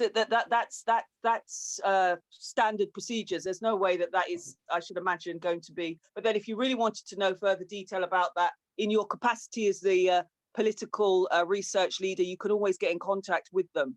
But you can talk to me about that offline, Kwame. I don't know if anyone else has got questions in regards to. Yes, there is. There's Jack got a question. Yeah, sorry, this is a proper question this time. Okay. I just want to thank you, Kwame. I just wanted to ask, isn't the very fact that they're wanting to bring out a vaccine passport illegal for what you said at the beginning about the European business to do with forcing people, and people, it's not mandatory and people shouldn't be discriminated? Isn't the fact bringing out a vaccine passport actually doing that, would you say? Well, this is it. It contravenes what they've own said. So basically, that's what, and that's why people don't know the law, and that's why people, you know, people don't know about the council or the resolution, which is why I thought it was important to say that, because people have been hoodwinked into taking a vaccine when A, it's not mandatory, and more importantly, right, that you should not be discriminated upon. So they know that by issuing passports, right, it could be discriminatory. So even though they think of doing it, it still has to go through the legal, you know, parameters before it can actually become law. And I don't think it will become it, because basically there's a lot of people in this country and also on the European continent who are against these vaccine passports coming out. And this is what the media is not telling us. So, you know, our sister said the other day, I think just the other day in London, there was about 1 million people protesting about kill the bill and other bits of people, things like that. So there is a mass movement going on that we should be a part of as well, to make our voices clear on this, that are against these vaccine passports coming out. Yeah, because this is foolishness, because if they're giving you a so-called vaccine that they say you could still get it, you could still pass it on, then what you have in a vaccine passport? You can't go waving a vaccine passport to get in somewhere, and they said you could be carrying it. So it don't make, it's all muddled, it don't make sense, none of it. Okay, exactly. thank And you. also the thing about the vaccine, they're saying that you can have at least, the very minimum is they can give you 6 months protection. Hence why, you see? So it's a lot of rubbish. Hence why we look at a booster in the autumn, and also they're working on some tablets as well to give people as a top up to this vaccine. Yeah, because it's not really a vaccine, that's the problem. Okay, thank you. Thank you. And thank you again, Brother Kwame, for your presentation, and looking forward to seeing you next time round. Okay.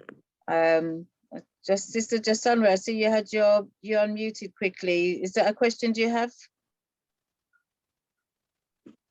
No. Sister JahSunRay? Okay. If not, we are going to go into a little music interlude, where we're going to play our brother Ginger.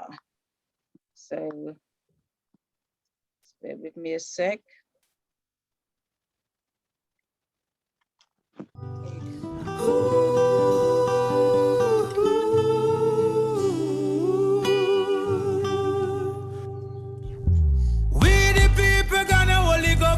Accountable, tell the Queen's Council, accountable.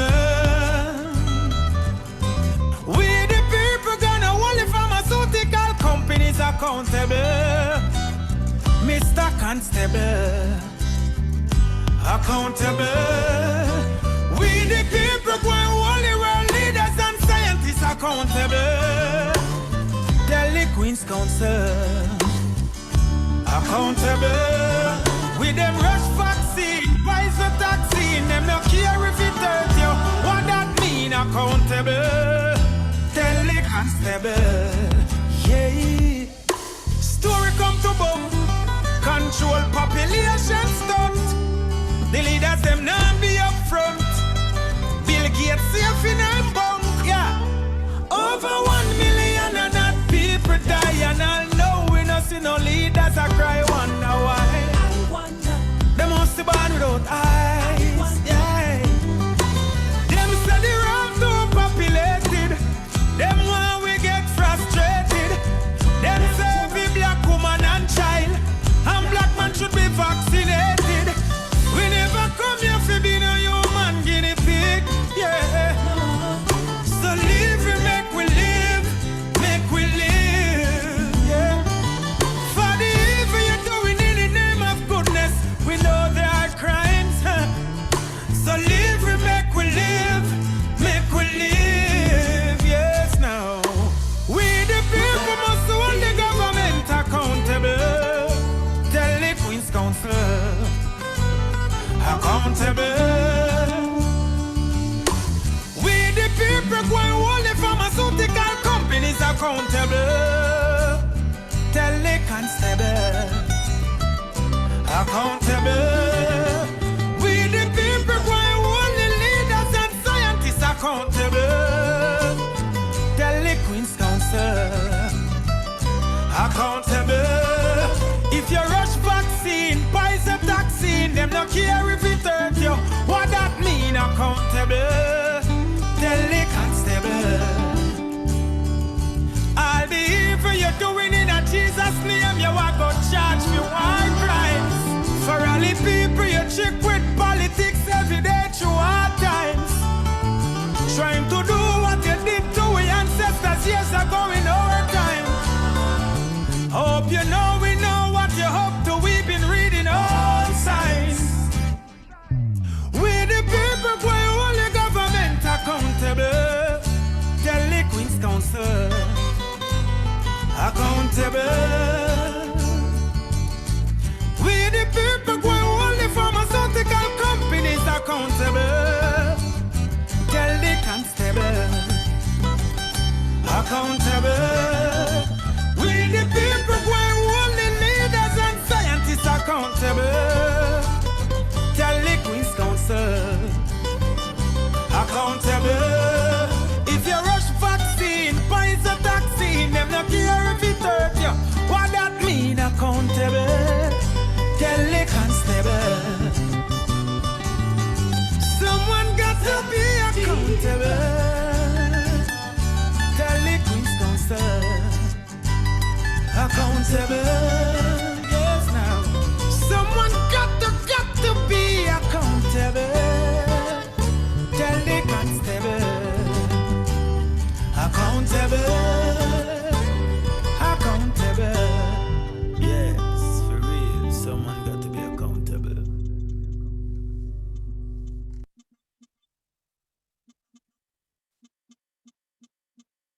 For real. All right. And with that, we're going to move swiftly on. I'm going to just line up the next video. We've got a video for you. And just going to find that now and just line that up. And that's the thing, they don't want to be accountable, do they? They don't want to pay for any damages.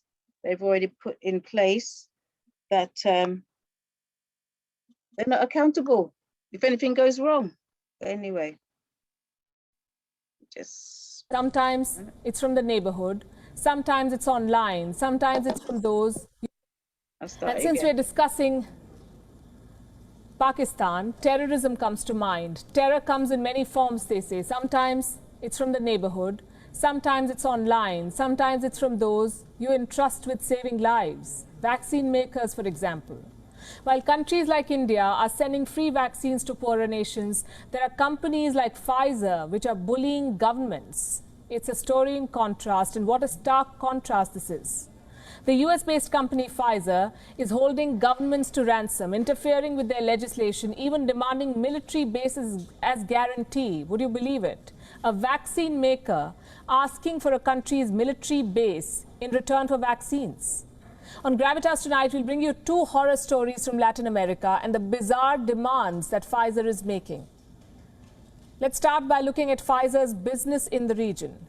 It has vaccine deals with 9 Latin American countries: Chile, Colombia, Costa Rica, Dominican Republic, Ecuador, Mexico, Panama, Peru, and Uruguay. 2 major Latin American nations are missing from this list: Argentina and Brazil. Neither has a deal with Pfizer, but both have a story to tell. Let's start with Argentina. Talks between Argentina and Pfizer began in June 2020. In July, President Alberto Fernandez held a meeting with Pfizer's CEO in Argentina. Guess what followed? Pfizer asked to be compensated for the cost of any future lawsuits. What does that mean? Say someone files a civil lawsuit against Pfizer in Argentina, and if that person wins the case, who pays the compensation? It won't be Pfizer. It would be the government of Argentina. Now, Argentina had never done this before, but it made an exception. It needed life-saving vaccines, and desperate times call for desperate measures. So Argentina's parliament passed a new law in October 2020. But Pfizer was unhappy with its phrasing. The law said Pfizer needs to at least pay for negligence, for its own mistakes, if it happens to make any in future. Pfizer rejected this. It won't pay for its mistakes. Argentina then offered to amend the law to define negligence more clearly, to include only vaccine distribution and delivery under negligence. Pfizer was still not happy. It demanded the law be amended through a new decree. That's when Argentina put its foot down. They refused. Pfizer then asked Argentina to buy an international insurance. What for? To pay for potential future cases against the company. Argentina agreed. In December 2020, Pfizer came back with more demands. It wanted sovereign assets as collateral. What does that mean? Pfizer wanted Argentina to put, and listen to this, put its bank reserves, its military bases, and its embassy buildings at stake as collateral. Pfizer wanted Argentina to put its sovereignty at stake for what? Just to secure vaccines. There is no doubt that Pfizer is sitting on a pile of life-saving drugs. But what gives it the right to bully a government? Profiteering from your plight and mine. You see, vaccine manufacturers have always enjoyed a certain amount of liability waiver. Say you receive a vaccine from Pfizer, you have adverse effects because of the jab. You can always go ahead and file a lawsuit against the company. And if you win that lawsuit, instead of Pfizer, it will be the government that will be compensating you. And this is a normal practice. In the United States, for example, the PrEP Act, that's the Public Readiness and Emergency Preparedness Act, gives total immunity to companies like Pfizer and Moderna. But this is only if something goes wrong unintentionally. This does not apply to negligence. Pfizer is not happy with that. It wants more, not just sovereign assets, but a fraud insurance. Argentina was not okay with this. What about Brazil? What did Pfizer do in Brazil? The world's 3rd most affected country. Pfizer went a step ahead and asked Brazil to create a guarantee fund and deposit money in a foreign bank account. On the 23rd of January 2021, Brazil's health ministry put out this statement, citing excerpts from Pfizer's pre-contract clauses. These are Pfizer's demands. Look at this. Number 1, Brazil waives the sovereignty of its assets abroad in favor of Pfizer. This is a vaccine company. Number 2, that the rules of the land be not applied on Pfizer. Number 3, that Brazil take into consideration a delay in delivery. Number 4, that Pfizer is not penalized for a delay in delivery. And number 5, in case of any side effects, Pfizer be exempted from all civil liability. The government of Brazil calls these clauses abusive. And they're right. It goes without saying, the Pfizer deal with Brazil failed too. This is a report by the Bureau of Investigative Journalism. It talks about a 3rd country, one whose deal with Pfizer was reportedly pushed back by 3 months. Why? Because Pfizer made similar bizarre demands. The company has just 2 billion doses to deliver this year, and that is on a first-come, first-served basis. A delay of 3 months can cost a whole year, and it can cost a lot of lives. Pfizer is playing with life-saving drugs. It is abusing its position, and having developed a vaccine with the help of government funding, it is now throwing tantrums at governments. Did you know that Pfizer's German partner BioNTech was given $445 million by the government of Germany? The US paid Pfizer $2 billion as early as July 2020. This was against pre-orders. Pfizer is looking at making $15 billion from vaccine sales this year. It is in talks with 100 countries and organizations. There is no dearth of money for this company. Why then is Pfizer bent on squeezing desperate countries of their assets? Like we showed you, 9 Latin American and Caribbean countries struck deals with Pfizer for vaccines. What did they have to give up in exchange? Military bases? Embassy buildings, sovereign funds. Look at Pfizer's hypocrisy. It is bullying poor countries behind closed doors. And in front of the press, it is playing Messiah. On the 22nd of January, Pfizer signed an agreement with COVAX, the Global Vaccine Alliance. It committed 40 million doses to poor countries this year. And the company put out a press release. You must listen to what they say. I want to read out a particular quote from Pfizer Chairman and CEO Albert Bourla. At Pfizer, he says, "We believe that every person deserves to be seen, heard, and cared for. And that's why, from the very beginning of our vaccine development program, Pfizer and BioNTech have been firmly committed to working towards equitable and affordable access of COVID-19 vaccines for people around the world." Does this make you angry too? It's time we call out such companies that are out to profiteer from the pandemic. WION is now available in your country. Download the app now and get all the news on the move. And since Thank you for that. And to say they're using their tactics to bully people, bully countries. Anybody got any thoughts on that? Did you know this was going on? I didn't know this was going on. Indeed, this is why Magufuli was killed, because we know that in Africa, countries like, Ghana, Kenya, we know that they've all been bribed. And I know for a fact that in Ghana, as early as May 2020, a memorandum of understanding was signed between the World Health Organization and Ghana. So they had the agenda to roll out these vaccines in Africa. And this is clearly about population control, because why would you mass vaccinate a continent where only 120,000 people have died, which is less than Britain? Yeah, why would you want to do that? So it says that something's been going on, and we know that in the background, they've bribed African presidents and African health officials in order for these vaccines to come to Africa. And this is why Magufuli was killed, because he wouldn't play ball with that.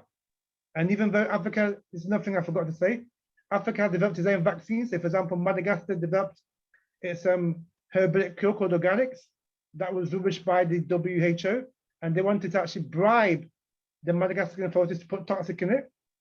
And also in Ghana, the Center for Plant Medicine and Research has actually come up with 9 herbal remedies that has been certified by the Food and Drugs Administration in Ghana. But why isn't the president buying this? Why is there a lot of vaccines to come in? So it shows that this is a money-making venture. Mm-hmm. Can I say something? Thank you, Brother Kwame. You made some very good points there. I've seen this clip before, and I've done some research around the claims that she makes, and they are true. I think what I would like to see is, when we talk about the vaccine, when we talk about those things, for us to have somebody that we can ask those questions.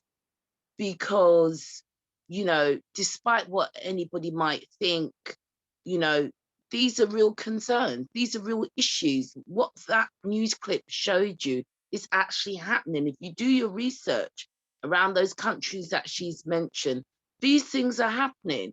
And what irks me is, why is this allowed to happen? This boy tactics. If we think about China and how it's moving around the world, you know, and the deals that very impoverished countries have found themselves involved in, having to sell out the pavement from under their foot because they've got into a debt with these countries. Why is this allowed to happen? You know, and like I said on my recent show, if these people are very genuine about us, then they would have given those so-called poor countries, because it's questionable that they're poor. It's only poor because they just keep going in there and taking out the resources and thieving from them. They ain't poor, right? But if they wanted to help those so-called countries, why didn't they take £1 trillion or £1 billion and give it to their expertise? Let's just remember, when they talk about all these people that created these drugs and these expertise, Bill Gates and his wife didn't actually go in there into their laboratory and created them drugs. It's Black people. Those are the individuals with the expertise. It's just that they're working for massa. That's the difference, yeah? It's not like we don't have the knowledge and we don't have the skills. We have the knowledge, we have the skill. The issue is our energy is being used to prop up their businesses and their agenda. But if they were really for us African countries and the Caribbean countries, they would give them the money so that they can have their own doctors, their own researchers doing the piece of work. And that would engender trust, because we all know there's people that look like us that sound like they've got our best interests at heart. And the reason why I say sound like it, remember the Tahiki program? It was a Black woman that the Black doctor used, and who was used by the white people to go and get them Black men from their fields into those hospital rooms. So let's not be let's not kid ourselves. When we see Black doctors, be them white, male or female, come and talk to us. Just because you look like us and sound like us doesn't necessarily mean you have our agenda at heart. Sometimes you're just a puppet saying whatever massa wants you to say. People like that, we still can't afford to trust them. That is so true. That is so true. Dr. Linden, I see you have your hands raised. And then we have Empress Judah, and after that, Galactic Clyde. Yeah, very quickly, from a psychological point of view, the biggest pandemic ever is fear. Yes. If I can drive fear into somebody and make them feel like nobody, then they're going to be trapped in this pandemic. That's number one. The amount of people committing suicide through fear.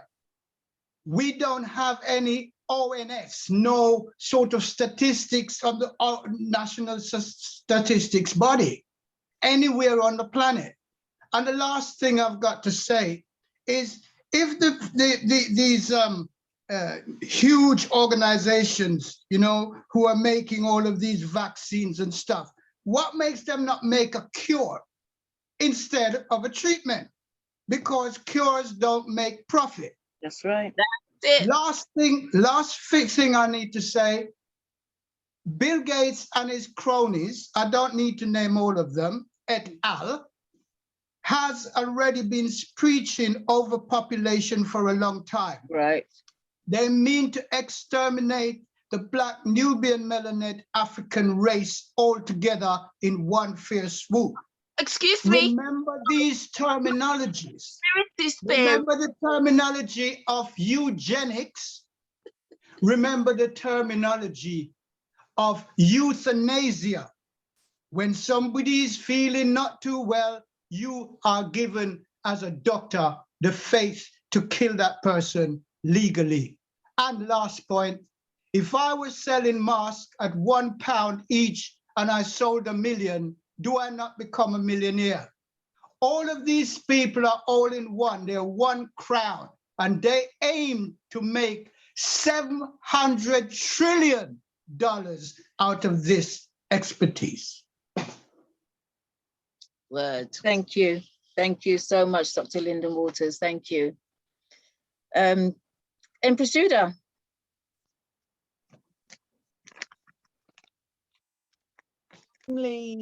Extremely important film there, which I chose because I wanted us to remember, like we're going to forget anyway, but you know, this is a global pandemic. And as was mentioned, and I'm glad Sister JahSunRay had said that she'd seen it, you know, not all of our people would have seen it, however, and sometimes it's good to actually remind ourselves, because obviously I had watched it, and the fact that the Caribbean countries, she mentioned they're bullying the Caribbean countries as well as Argentina and other South American countries, you know, and this is why it was so great that there was the chief from St. Vincent joining us. And I hope that he will continue to join. And I hope that, you know, call to action will be able to make that, because we are looking for a global network support team leader anyway. That's the purpose of them being there, so they can reach out to our brothers and sisters in the Caribbean and let them know they're in many ways better placed than what we are, because they've got the natural vitamin D sunshine, they've got all the natural sun-grown fruits and vegetables. So, you know, it's for us as the people, as a brother just said just now, Dr. Lyndon said, go away with fear, you know, put fear behind us and ensure that, you know, we keep calling on our ancestors. And I'm so grateful, you know, for everyone being here this evening.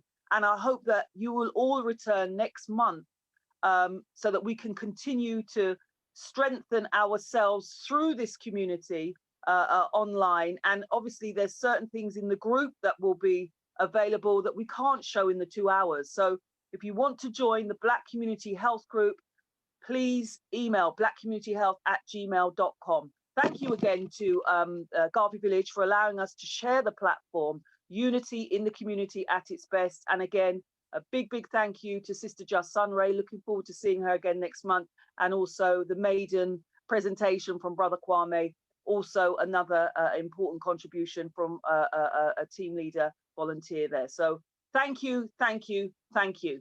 Thank you. And we've got Galactic Live, you've got your hand raised for a while. So you have a question? Yeah, yes. I just wanted to just say to JahSunRay, she ran a program that she was talking about the computer technology and the AI system. Yeah. When we add these, all that is happening is not about money. Yeah, it's not about just the whole medical, it's a whole takeover. We need to look at this differently beside money. It's a power. It's a power, it's a war for control and dominance. They preach that that in this century that we're in, that the doctors of the future would be working on the computer and you could be miles away.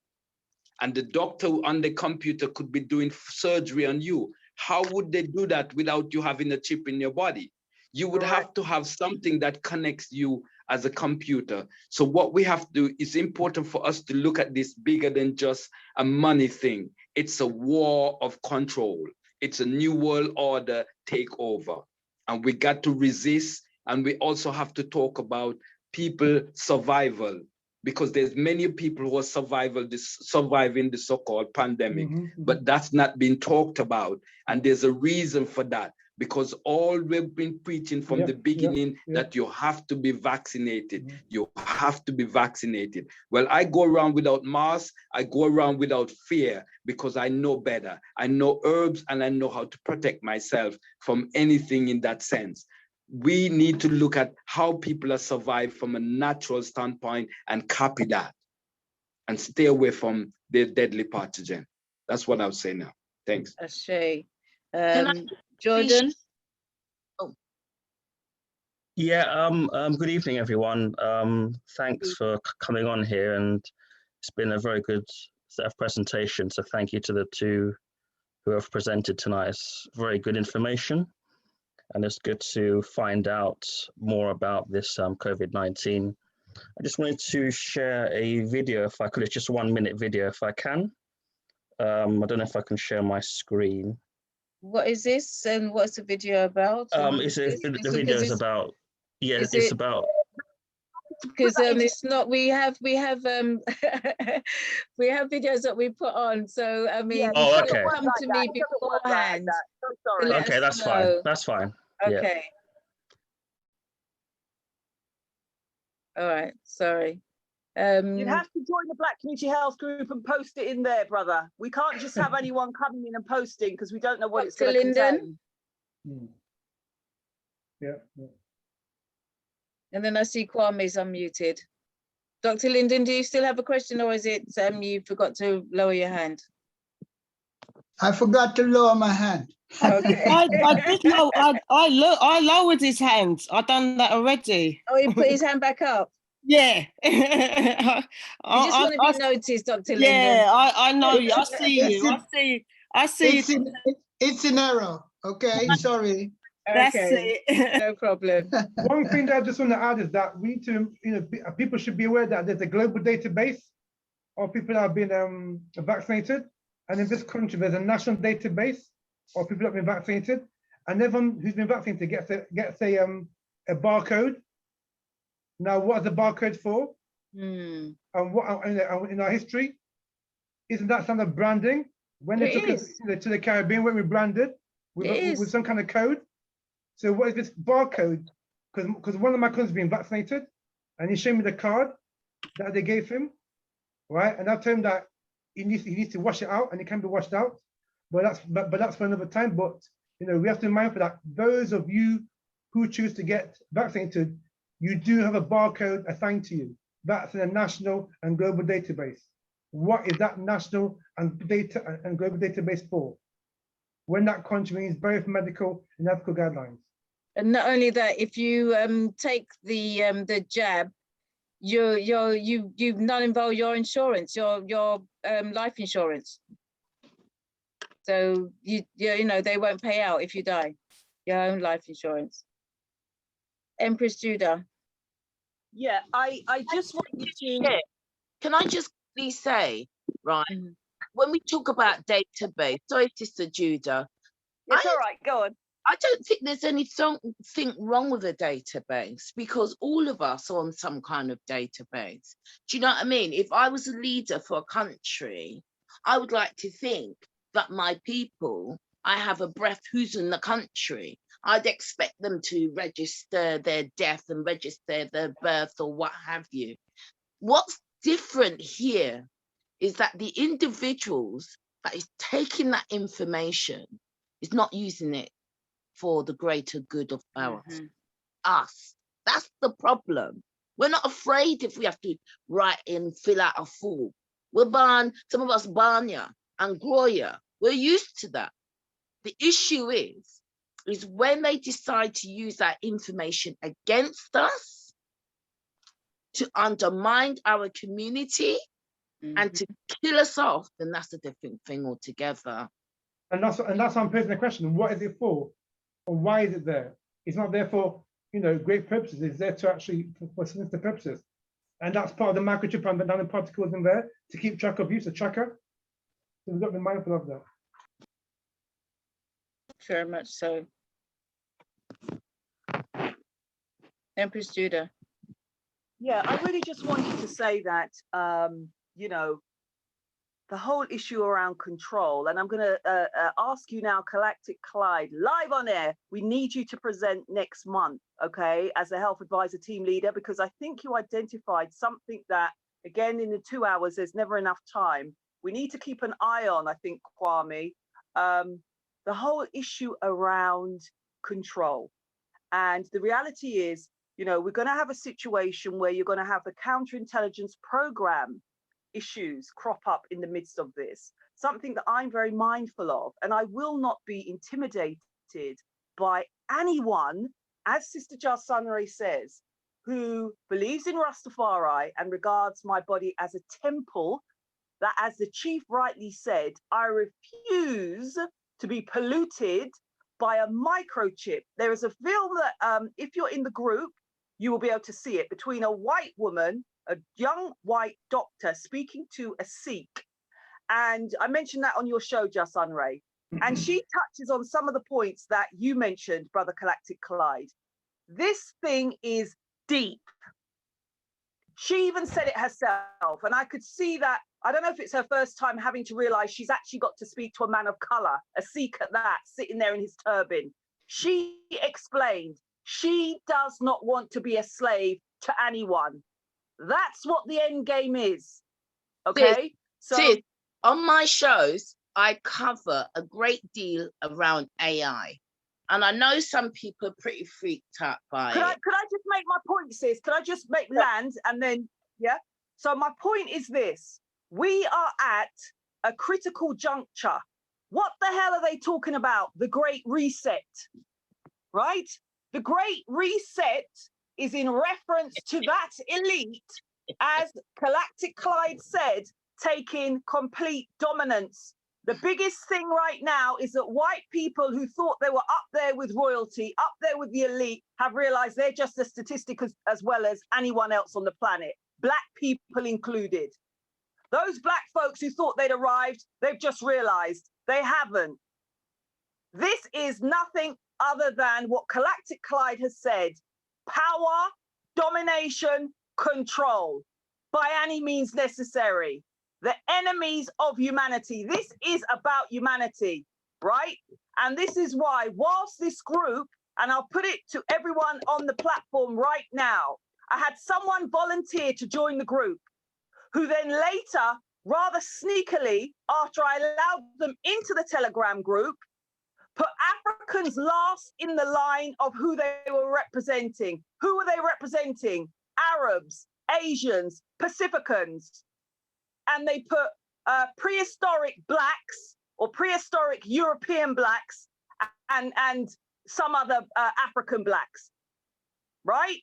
If you're going to join, you are more than welcome. But if you're going to come in undercover and then think you can come with some nonsense, bye-bye. I'm not even going to discuss it. And I really shouldn't have raised that here because this isn't a planning meeting and that's private in-house business. But I say that because this is so serious. Galactic Clyde hit it right on point.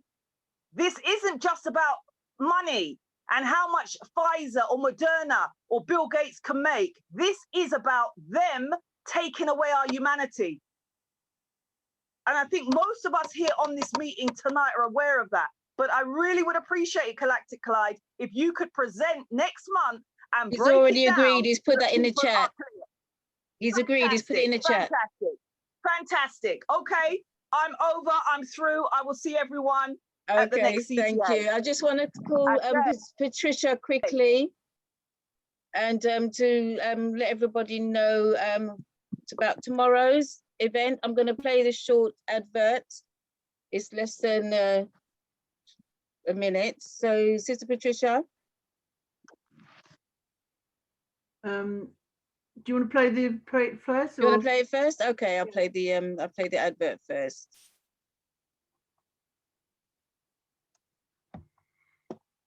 Okay. Oh.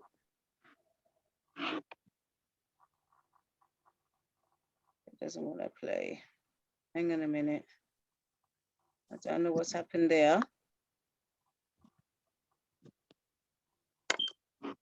Okay.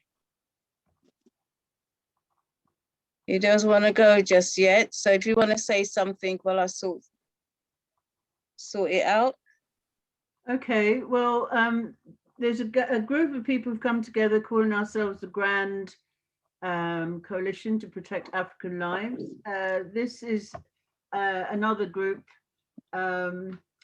which is made up of different groups in the community. And I don't know if people saw the video that was made in January where a group of African heritage African-looking people, MPs, created a video encouraging the African community to take the vaccine. I don't know how many people on the platform have actually seen that. Now, one of the things we've decided to do is to invite the MPs to a meeting which is for tomorrow. The link, I think, has been circulated within this group, within this chat group, to put questions to them. Who did you invite, please? The 20, oh, well, actually 18 of the 20 MPs who were in the video. The link is in the chat. And if people want to join the Zoom tomorrow, you need to register. I think there's also an opportunity for you to view the video that the MPs made. And we will have our own professional advisors, doctors and health professionals responding to questions and making assertions in terms of their views and opinions. So this is an opportunity just to make people aware of that upcoming event that you can log into tomorrow if you so wish. Okay, thank you. I'm having problems. It's like it doesn't want to show. Hang on a minute, see if I can get it a different way around. Will you be able to get it to people on the platform, in terms of emails? Yes, I can send it. It has been sent out on emails, actually. It has been sent out. So those who received the emails today, you'll be able to actually see it. It's just that it's important if people want to join that you register beforehand. Okay, let me see if I can do it this way.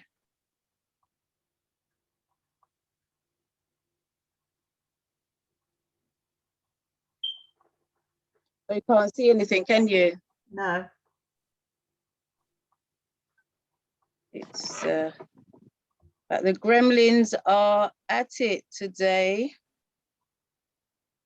They really are. There's an issue around representation, isn't there, and accountability. And as Black MPs, you do not expect them to encourage the community to, engage with something that's going to be damaging. But it's coming back to what has just been stated in terms of what Galactic Clyde has stated in regards to people's power-hungry, crazy people wanting to control and dominate and destroy. Let me see if it will play now. The Grand Coalition to Protect African Lives invites the African community to a meeting with Black MPs, who united in a video to encourage the Black community to take the C-19 jab. Come and hear what they have to say. We have assembled a panel of African health practitioners to have their say also. Wednesday the 28th of April 2021. 7 till 10 p.m. British Summer Time. Please click the link to register in advance. The Grand Coalition to Protect African Lives, working for the Black community.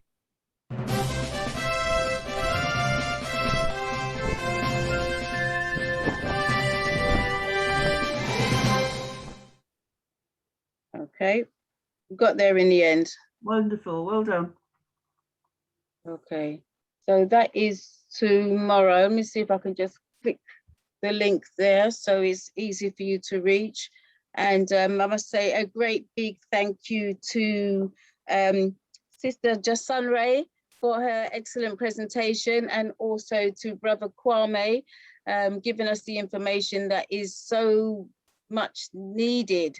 And I said, and luckily it's still on Facebook, so it's going out there, so that we haven't been cut off. So that is brilliant news. So that can still be relayed and relayed and replayed.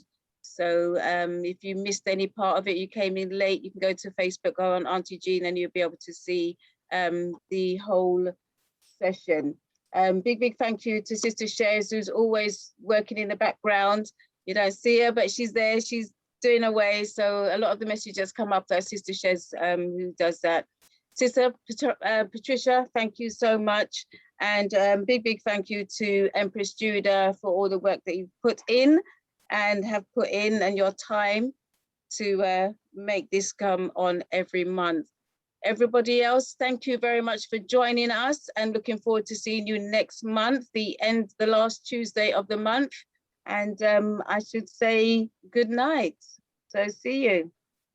Thank you. You're welcome, sis. Thank you. Night, everyone. Good night. Good night. Thank you. Thank Good you. night, Good night, everyone. Good night. Good night.